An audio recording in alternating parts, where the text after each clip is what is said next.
Good morning. My name is Alexander Touliadis, and today I am tasked with introducing Ellie Smith, which is indeed a challenge because I have absolutely no idea what she'll be talking about today. If you know her, you might understand why that's slightly nerve-wracking, given that the only descriptors that she provided for her speech today were raw and completely out of pocket. If you are not lucky enough to know Ellie, though, I think that the way she described her speech is exactly how I would describe her. Ellie is always raw and authentic and one of the most honest, loyal, and loving people that I know. Her extreme honesty can at times be a bit out of pocket, but once you get over the initial shock of whatever she has said at any given moment, I promise you, you will be laughing. Ellie is also driven in all that she does, whether that is on the soccer field, track, or in the classroom. I know Ellie best from our calculus class, in which driven is not necessarily the word I would use to describe her there, but when she does ultimately set her mind to the task at hand, she's an unstoppable force to be reckoned with. Ellie, I think it's safe to say that we're quite glad you've made it back to Memphis in time for your speech today after losing your driver's license in LA, and I cannot wait to hear whatever raw and out-of-pocket things you have to say today. With that, I give you Eleanor Harlan Lee Smith.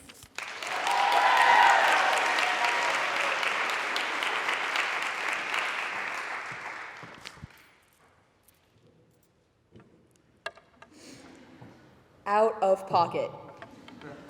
This is a term I frequently use to describe both myself and others, as it is defined by Urban Dictionary as saying something too far, or something that crosses a clearly drawn line. Now you're all asking yourselves, Ellie, where is this going? Honestly, I'm asking myself the same thing. Just kidding, I wrote this speech, so I know exactly where it's going. I've never been the smartest person, or the most athletic person, but I've always been the funniest person. You may not think that funny is an incredibly valuable character trait, but I disagree completely. Since I have been able to speak, I have given my friends, family, and complete strangers the gift of laughter. I have found the most fulfillment in life through making others smile, and so I want to try to do that for y'all today. So, I'm going to share with you some of my most out-of-pocket moments from the past 4 years of my life.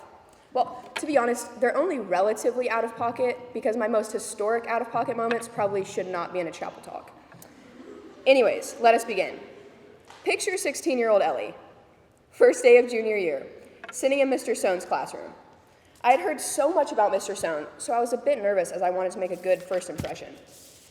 Mission failed. I had just liked Elsa Hosk's pregnancy announcement on Instagram, and this inspired an icebreaker question.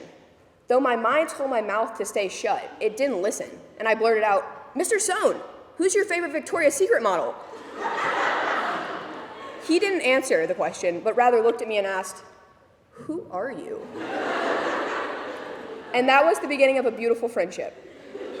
Flash forward a few months and picture now 17-year-old Ellie sitting in Miss Dunlap's class.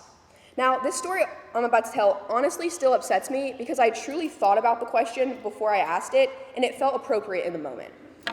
I truthfully have no idea what sparked this question, though it could have been the lingering trauma from a recent and quite tragic breakup I had just gone through. Anyways, I innocently asked Miss Dunlap when she had had her first kiss. The look she gave me will burn in my mind forever. It was similar to the look Mr. Sohn had given me, but with that iconic Dunlap flair. She never answered the question, but to this day I still want to know. Now, even though Mr. Sohn and Miss Dunlap didn't laugh, my classmates did, so it felt like a win in the end. I actually have another Dunlap memory which happened sophomore year. Miss Dunlap and I were filming a video for Bella Vista, and we both had whiteboards that we were to write answers on. We were asked questions like, what is Ellie's favorite food, for example? I would write down what my favorite food is, and she would write down what she thought my favorite food was. Hopefully you get the idea. The best question was, describe Dunlap's college experience in one word. Easy money. Dunlap wrote something like interesting, while I jotted down BYOPT, the abbreviation for bring your own periodic table. All I got out of her was a pained sigh. In 8th grade, at my lovely old stomping grounds, GSL, we had a history sub for the day. It was during his class that I decided to run my mouth like never before. Finally fed up, he asked me if I wanted to be in this class at all. I was feeling a little bold, I guess, because I replied, well, I'd rather be at home.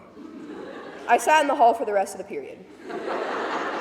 Now, I won't lie, this little comment got a roar of laughter, but I now see how this was disrespectful and a little bit too out of pocket. Freshman year in a certain class, I was not well received either. Example A. The assignment was to make a graph and or a table for a certain set of data. Since I'm familiar with the art of working smarter and not harder, I opted for the or option and made only a graph.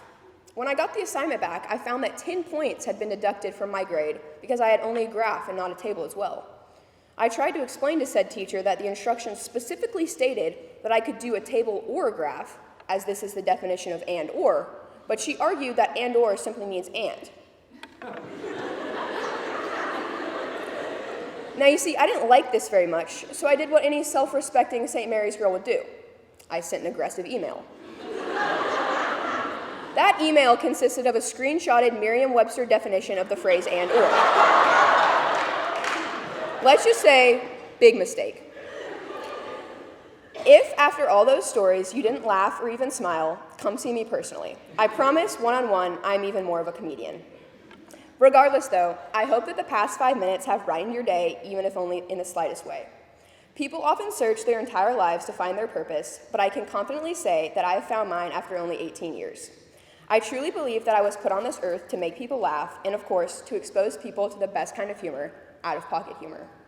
I hope that, if anything, this speech has either made you laugh or has reminded you that not everyone's purpose is to save the world from global warming or to cure cancer. Some people's journeys are much less complex than that, myself included, as laughter is one of life's simplest pleasures. Though my perceived purpose often gets me in trouble and causes me to cross many lines, I would not change my gift for the world because seeing people laugh is the greatest joy of all. So keep laughing, y'all. Thank you.